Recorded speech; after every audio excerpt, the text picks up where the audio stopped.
Hi, welcome to the definitive guide to marketing automation presentation that we're doing today. In today's session, we are going to be covering, I'm hoping to answer three things for you. Firstly, what is marketing automation? Secondly, why is it important? And thirdly, how can you use it in your organization?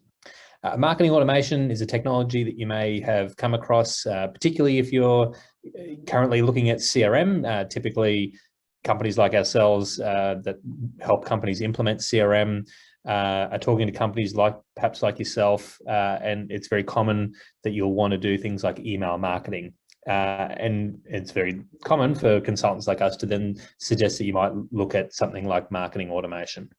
Marketing automation is more involved than email marketing. You're probably doing some email marketing and something that you want to do from your CRM, and marketing automation is an extension from that. So we're going to be investigating and demonstrating how those two things differ. So the first thing to do is just get a bit of a definition on what is marketing automation. Wikipedia is a good way to get a good succinct explanation. And here it describes marketing automation refers to the software platforms and technologies designed for marketing departments and organizations to work more effectively together on multiple channels online, such as email, social media, websites, and automate repetitive tasks. The key thing is multiple channels online. Marketing automation will do more than email marketing. Email marketing is just one channel. Email is one channel, but you've also got websites and social media where your prospective and existing customers are engaging. And also the bit at the bottom is to automate the repetitive tasks. One of the interesting statistics I discovered when preparing for today's presentation is around the number of people that are researching online before making a purchasing decision. The reason why 85% of business to consumer buyers, so if you're dealing direct with customers, and I should say that many businesses that we deal with and perhaps that are watching this presentation will either be dealing direct to customer, referred to as B2C, or dealing with other businesses, B2B, but we also see quite a lot of people that do both. B2C, B2B2C is what it's often referred to. So for example, you might be communicating with your end customers, but you're driving that interest back to your partners or distributors, where the purchases might be made. But regardless, on the consumers side of things, is 85% of those consumers are researching their decisions online before purchasing. Now, we've known this for some time, and it's happened since the internet has become more prevalent, and particularly since we've had broadband and mobile devices. It doesn't matter where we all are. We have got multiple screens, all connected to high-speed internet, and access to a lot of information. So we don't need to go and talk to a salesperson like we may have done in the past in order to get information about a product. Like, we don't go into Harvey Norman to talk to the salesperson. We do our research online and check reviews and post, chat to our friends on social media. Send a messenger, chat to a friend to see if they've used a product, get their opinion. Those sorts of things is how we make modern buyer decisions as consumers. So we know that the sales process has or the buying journey has been digitized quite a bit with business to consumer. And with business to business, where the sale is often more complex and it's harder to digitize, the assumption is that it's a little more immune to this sort of statistic. However, for B2B buyers, 70% of the buying journey is done online when they're doing their research before they contact your firm. So there's a huge amount of things that are happening before they'll actually pick up the phone. And when you consider perhaps your own buying behavior, if you go to a supplier's website, if you fill in a form, you know that you're going to get a call from a salesperson. So generally you won't do that. You will do your research, and when you're ready, you think you're pretty sure this is the right organization that you want to deal with, then you'll reach out. So we're finding that the opportunities for salespeople to influence the customer in those sort of early research stages has been largely reduced, and that buying behavior has moved online and is moved away from the salesperson being able to influence that. So we're starting to see a bit of a disruption in the business-to-business buying process due to this trend of online research. The other interesting and somewhat worrying statistic for salespeople is how little time buyers are giving sales reps. So according to Gartner, business-to-business buyers are giving sales reps as little as 5% of their total purchase time. Now, they're spending their time doing other things like talking to your competitors. Obviously, they may be considering other products and organizing demos or discussions with other vendors, but they're also doing a lot of online research. They're doing perhaps some offline research, and particularly in business-to-business transactions, there's often multiple stakeholders involved in a buying decision within the company, and there's lots of internal discussions happening between all those parties that are all occurring. But the interesting thing is how little time the salesperson has to be able to influence the buying process based on the relatively little amount of time that they have. So the other interesting thing is where your prospects are spending time when they're dealing with your company. And what we have here is another Gartner statistic indicating that your prospective customers are spending as much time on your website as what they are with your salespeople.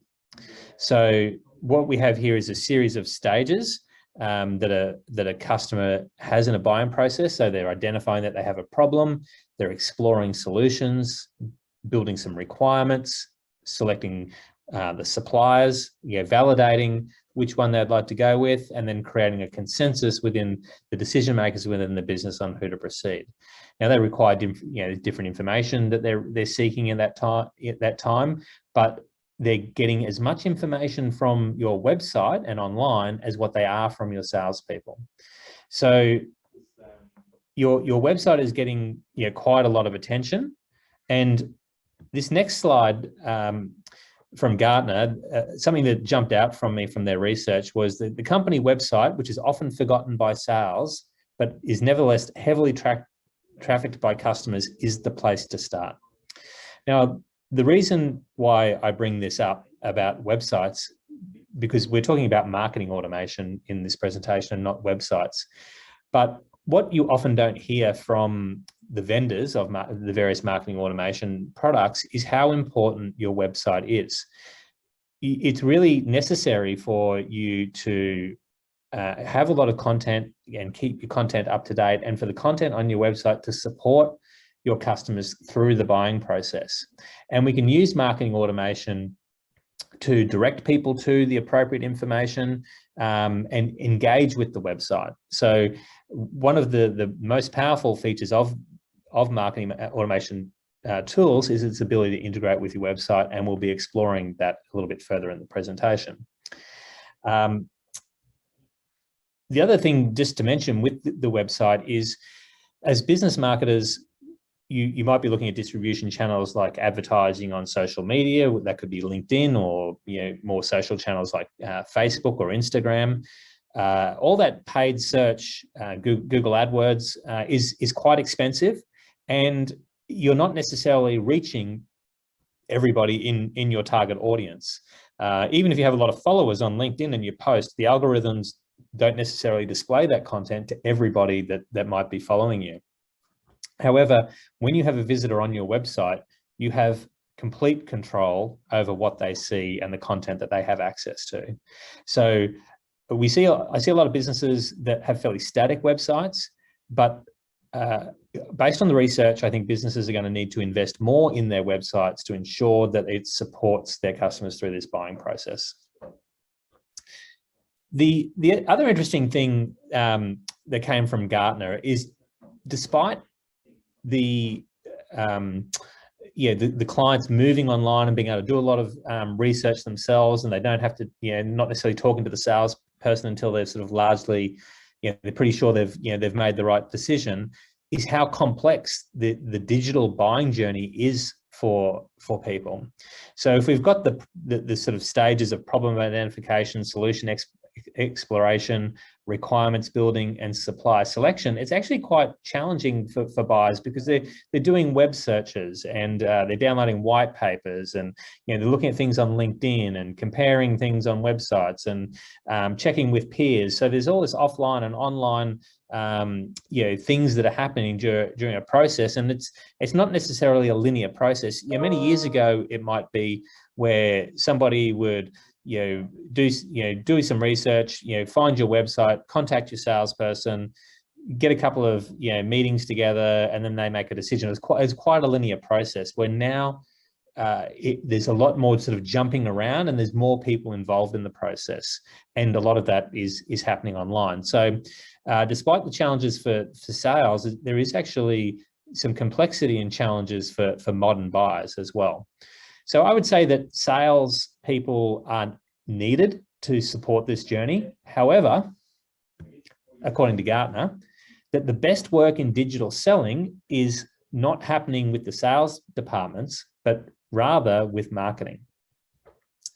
Now, my take on this is, again, that this is not taking away from salespeople. Salespeople are dealing with the customers personally, and the marketers are trying to engage with those people electronically online. And there's nothing more informative than talking with customers, and the salespeople are always very astute in being able to interpret what messages are resonating with customers, where the opportunities are, and that direct feedback is invaluable information that can be fed back to marketing. What we have got a challenge with in many businesses is that sales and marketing work independently. And what is needed is that sales and marketing need to work together. And I think they need to be working as a revenue team, and they should have shared revenue-orientated metrics. So that it's not sales and marketing separately, it's sales and marketing together as a team. Although salespeople have got their role to do, I think it's very important for sales organizations to have a digital marketer or somebody with digital marketing skills within their team to be able to deal with the technology that's required to support the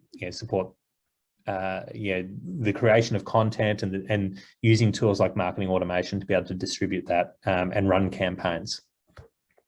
So the next slide that we have here it represents the challenge that many of the digital marketers inside sales or revenue teams have, and that's that they're dealing with multiple tools.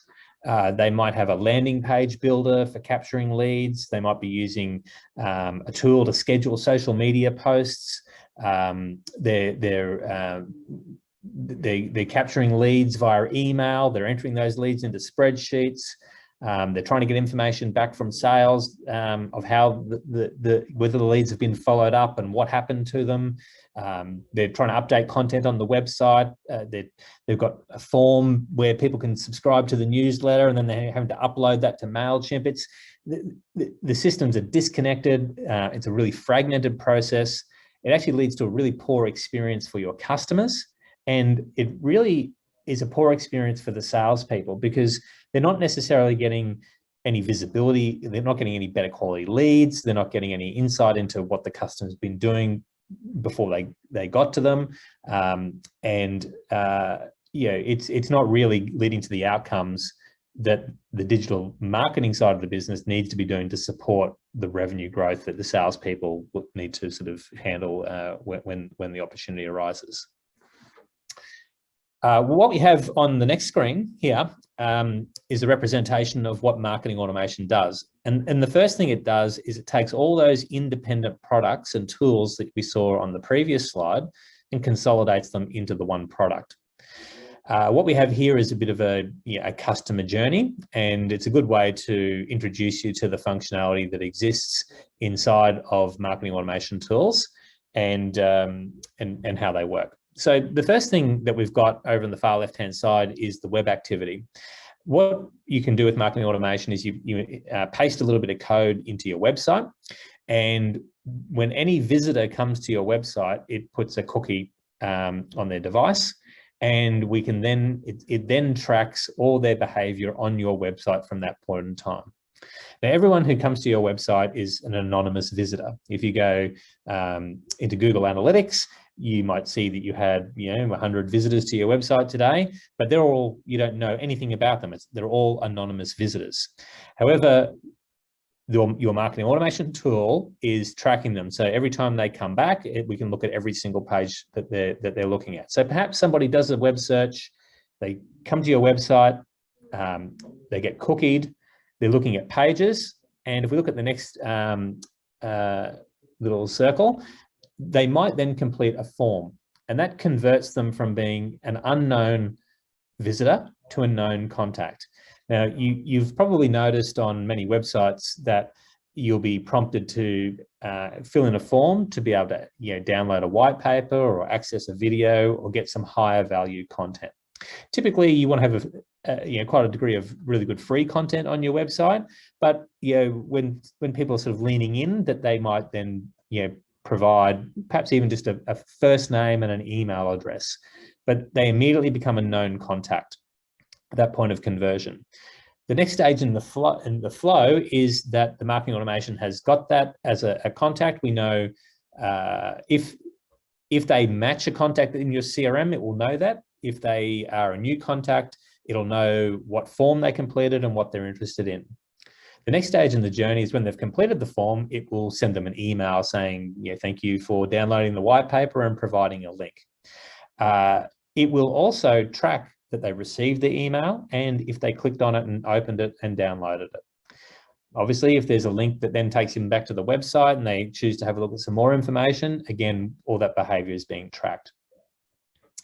What it also then does at the next stage is it can nurture them. So in the past, you might have a website with an inquiry, and this is what we used to do years ago, is you would get somebody, you might advertise in Google, get them to your website, and then they would fill in a form to request a demo or request information, and a salesperson would call them. But these days, people aren't filling in those forms because they're not ready to be contacted by a salesperson. They want to do their research online. However, we've got their email address, so they've completed the form. So what we can get the system to do is send a series of follow-up emails over time with some complementary or additional content to what they initially displayed their interest to be. Now, that could be they might receive one email every few days for a couple of weeks, or it might be one email per month for 12 months. Let's say it was something like that. That would be like 12 emails a year that they would get automatically that allow you to keep top of mind in front of that customer. So if they were to, they weren't ready to make a decision immediately, but every one of those emails would drive them back to your website where they could get additional information, and we could sort of track their behavior, and they could then reach out at any stage if they wanted to. But as those emails go, we're tracking that they were delivered, we're tracking that they were opened and how many times they were opened, what links were being clicked on, and then the website activity, and all that is being scored. So you might have, it might be 1 point for opening an email, 5 points for clicking on a link, 1 point for every page they look at on your website. If they download a white paper, it's 20 points. If they attend a webinar, that's 40 points. You might, if they click on your careers page because they're looking for a job, well, then you might minus 10 points. So you're building up this scoring profile, and the higher the score, the more ready they are to be engaged with. And that's the next stage with the CRM integration. So what you would normally do is somebody who's got a high score because their digital behavior is that they're really engaging with your content. And a good example is, imagine if you had like a retail store and you had a customer that sort of kept on coming in, having a look at things and asking a few questions and going away and coming back. You would kind of know just based on their behavior that they're interested. And they might have a couple of questions and you might approach them and have a conversation. It's the same with digital buying behavior. If they're continually coming back to your website and looking at things, then they're interested. So in the case where somebody's getting 1 email per month for 12 months, maybe they've been getting those emails for 6 months, but all of a sudden they've clicked on the email and they're on the website, and they come back a couple of days and they're looking at more pages, and they come back in a couple of days. They keep reopening the email that you sent a few days ago. That sort of thing, that their score immediately starts getting quite high, and then that will hit a tripwire effectively. It's hit X number of points, and the CRM integration will push them into the CRM.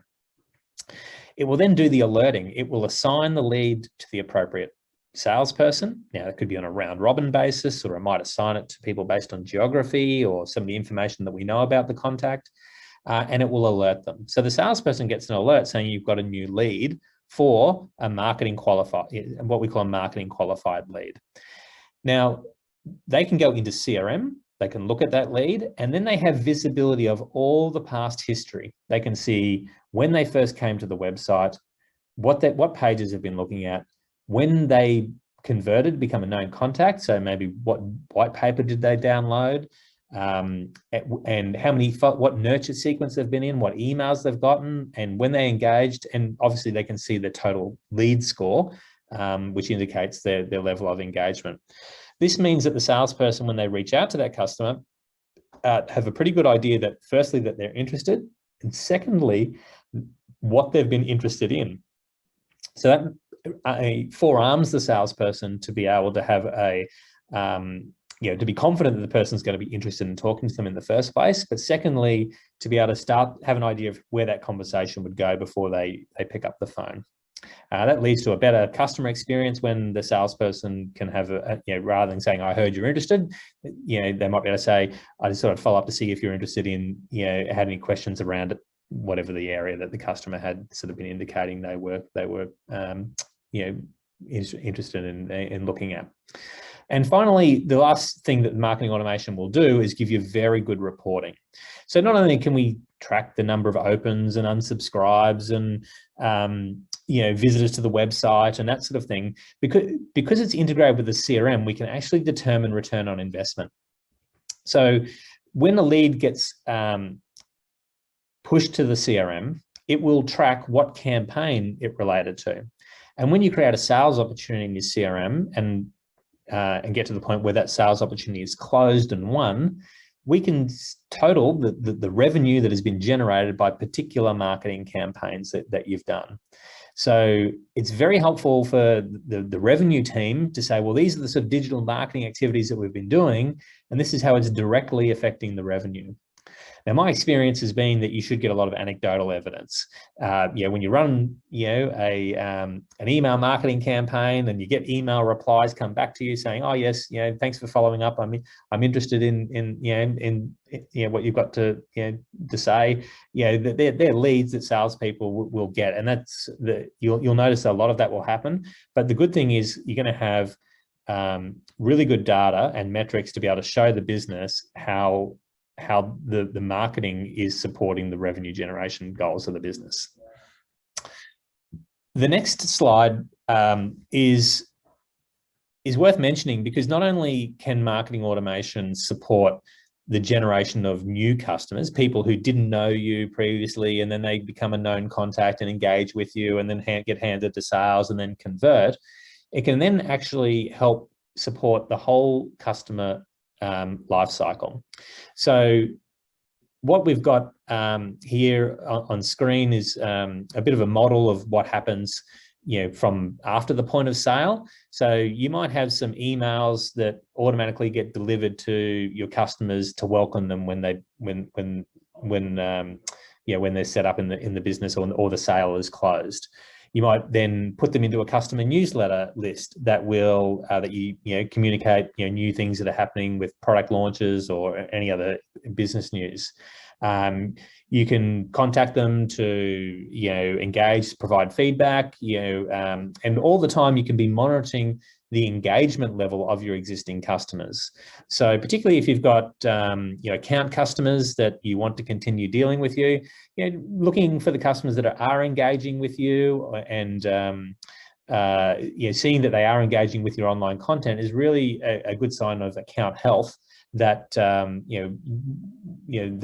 they're still interested in what you're doing, and can also provide a lot of upsell and cross-sell opportunities. On the back side of the graph, what it also allows you to do is focus on retention strategies for customers. So as much as we want to get new customers, and then we want to expand our offering into those customers, we also want to make sure we retain those customers. So there's campaigns that you can be running, for all three of those areas, acquiring new customers, developing the relationships with existing customers, and protecting those customers with ideas and content, and you can send that out to people based on wherever they are in that sort of customer life cycle. What I've got here is 6 ways sales benefits from marketing automation. The first one is eliminating cold calling. So when salespeople are looking to generate business, the last thing that you want them to be doing and they want to be doing is contacting people that they've got no relationship with. Cold calling can be effective in certain circumstances, but if a more ideal situation is if marketing is able to generate interest from your prospect database and existing customer database, and sales can actually see which of those contacts are engaging with it and have got a relatively sort of high engagement score, and they can then reach out to those people. So it's much easier to push on the door that opens and contact people that are showing interest in your system, rather than calling people that are showing no signs of engagement with your platform. So salespeople have got limited amounts of time, and we want to, and customers are busy too. So we want to connect the precious resources of your salespeople directly with the people that are indicating through their behavior that they're most likely to be interested in talking to you. The important thing that it will also do is give your salespeople more insight to the digital behavior. At the moment, your salespeople, when they go to CRM, they cannot see whether your customers have been getting your newsletter, reading your newsletter, visiting your website, looking at it. They've got no visibility of that. They don't have any visibility of when a lead comes in, what they might be interested in. Very little information on that. Whereas if they can see what pages on the website that they've been looking at, that will give them a really good idea of the lead. And obviously, if there's a high score because they've been doing a lot of engagement over a period of time, that will give them more information. And if they can see that they've only been engaged for a very short period of time or a long period of time, that can also tell them a lot of information before they even pick up the phone. The other advantage is it can really shorten the sales cycle. I've had multiple experiences of this in my business where the way that you can often use it is if you have a lead that is not currently ready to make a decision, and it goes into a nurture. Those continual emails that go out there continue to prompt, remind, and educate that person so that they can then come back to you. If you strike them at the point that they're then ready, that they'll come back to you. And those emails are often prompts that will force that. Often you'll get people going, "Oh, good timing. Yeah, we were just talking about that," and this email prompted that person to reply back with that and engage with your sales team. Also, very good when you've got sales opportunities as well.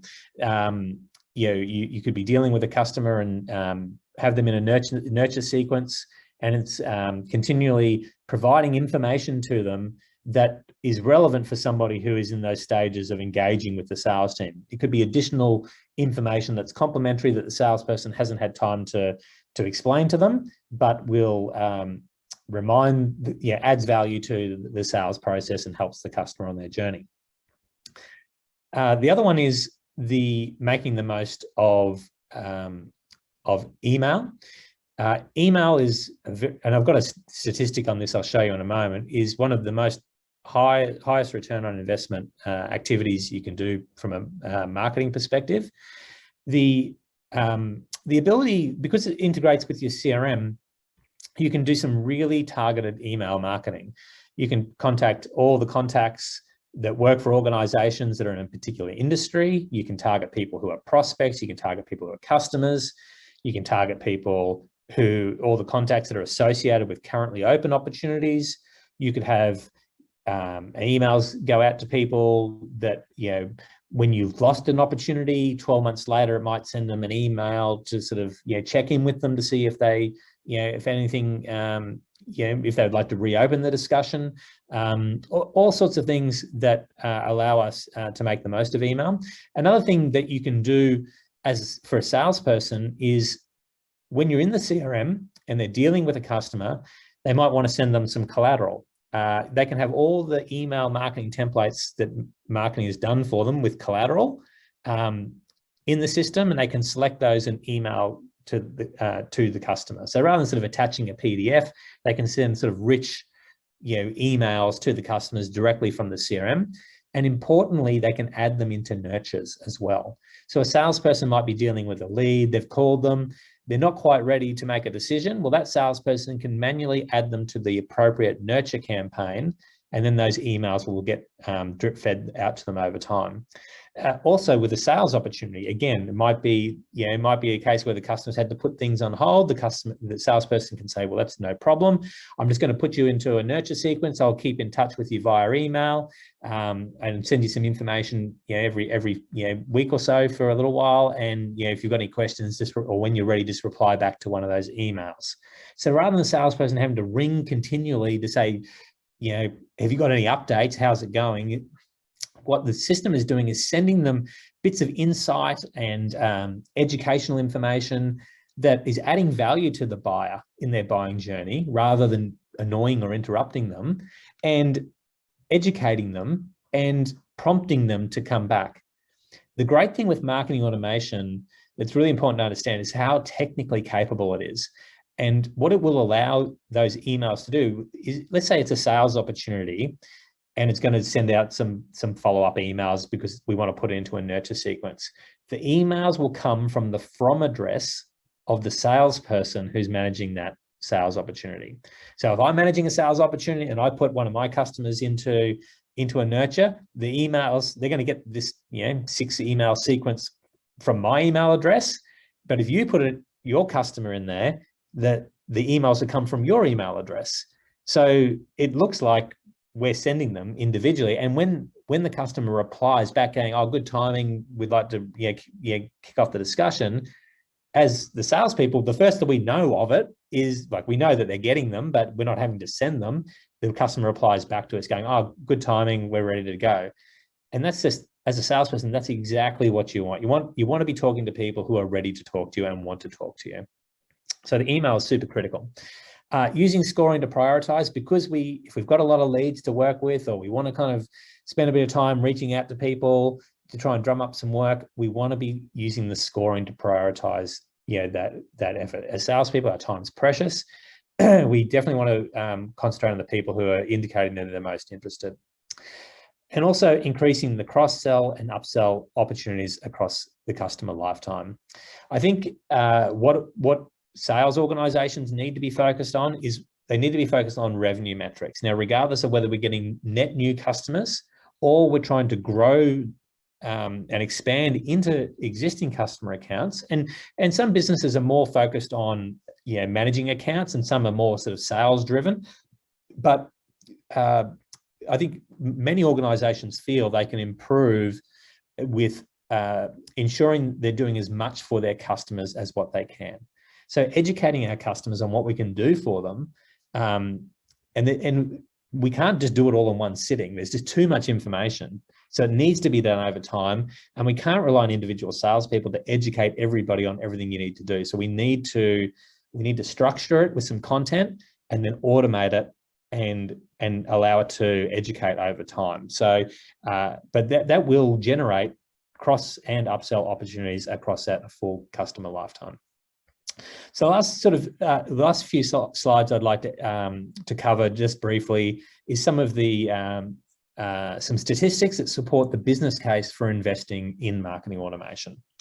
The first one is that companies that invest in marketing automation solutions see 70% faster sales cycle times.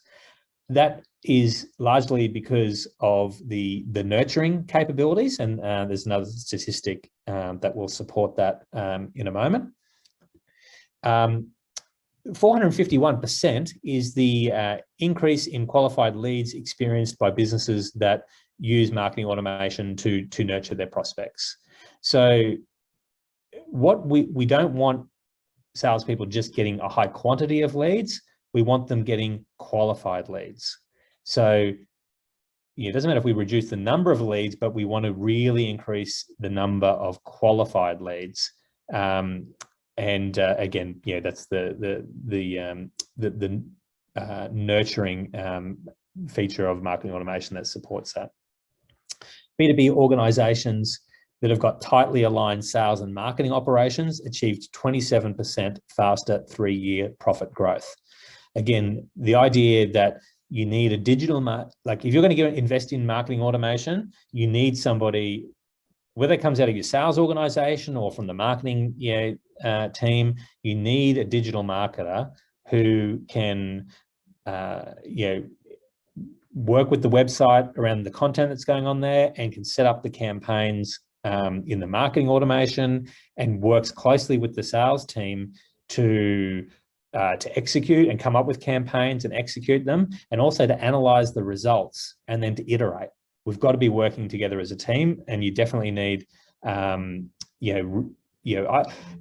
think they need to be on the same team with the same revenue goals as much as possible. And I think what we'll see is sales teams will have a digital marketer. They're not talking with the customers, they're just doing all the digital side of things, supporting the sales team. 50% more sales-ready leads, companies generate using lead nurturing and lead scoring.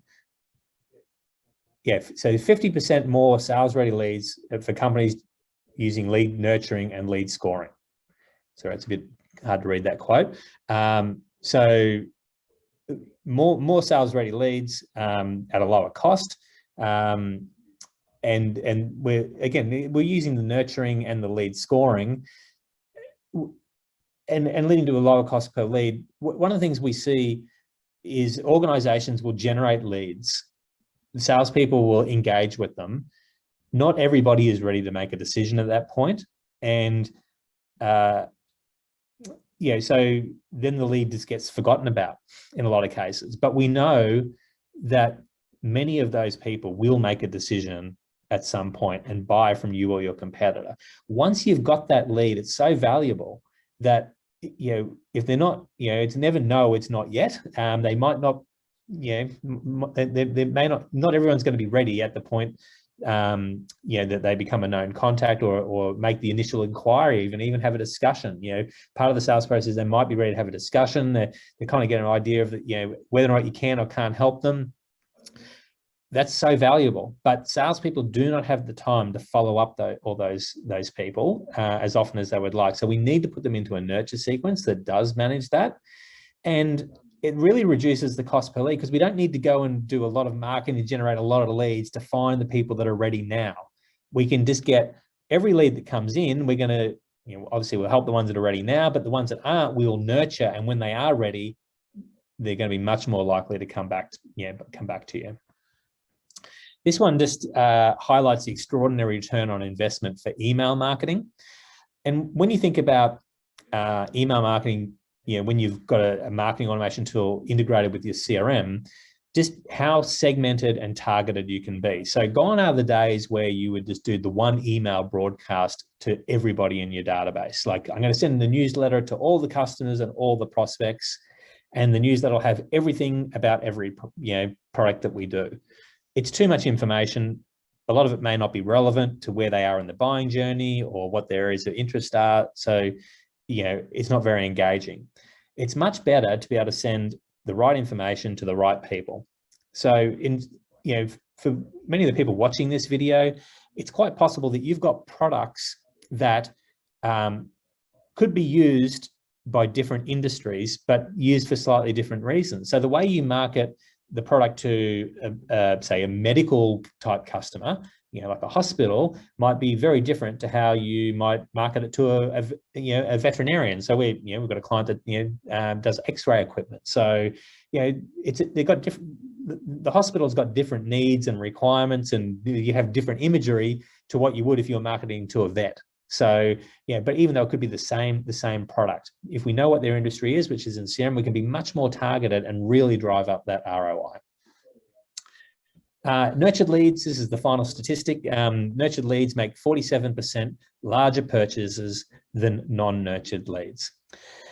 In business-to-business sales, and for many of the organizations watching this, you've got a wide range of products. There's probably for a salesperson in your organization, just to understand what it is that you do, and this is a salesperson, could take 6 months, or longer in some cases.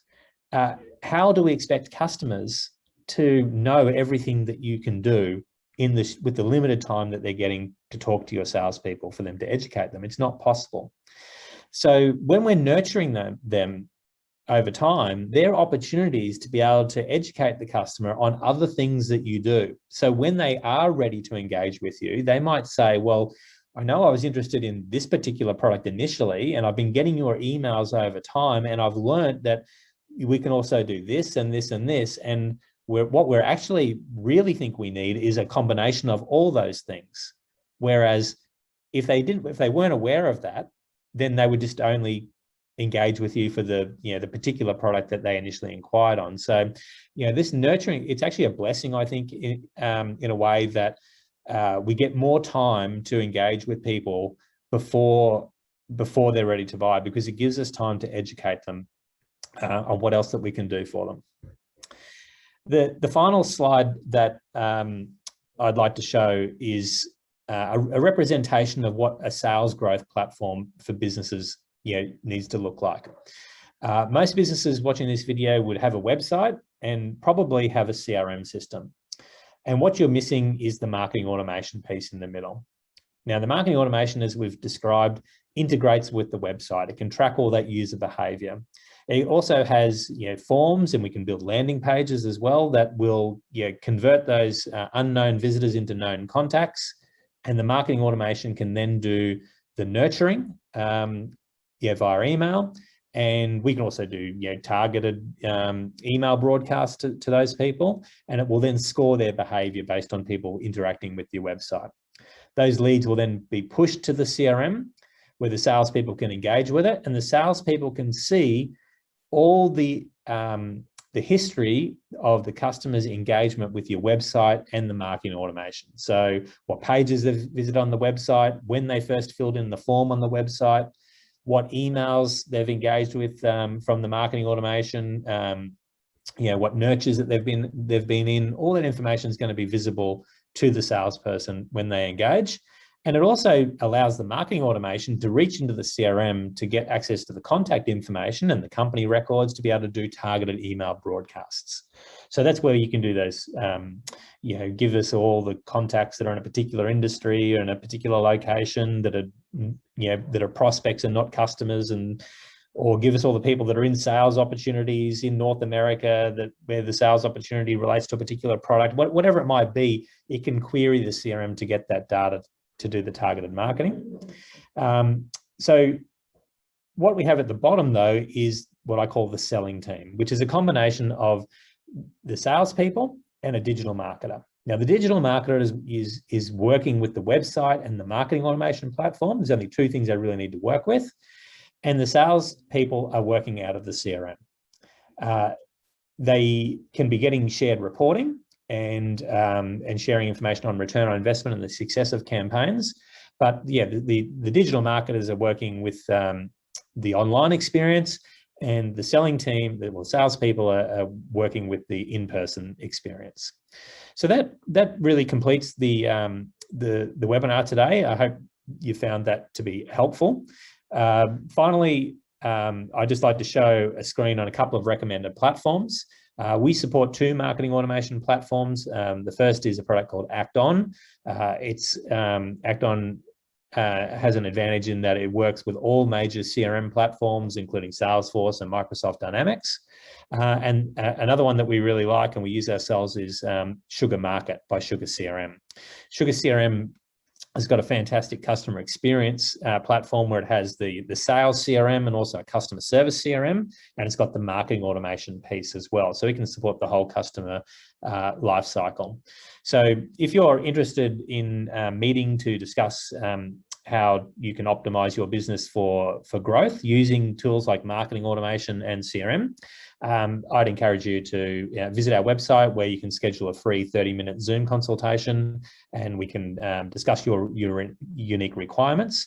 And look forward to helping you where we can. Thanks very much for attending, and have a great day.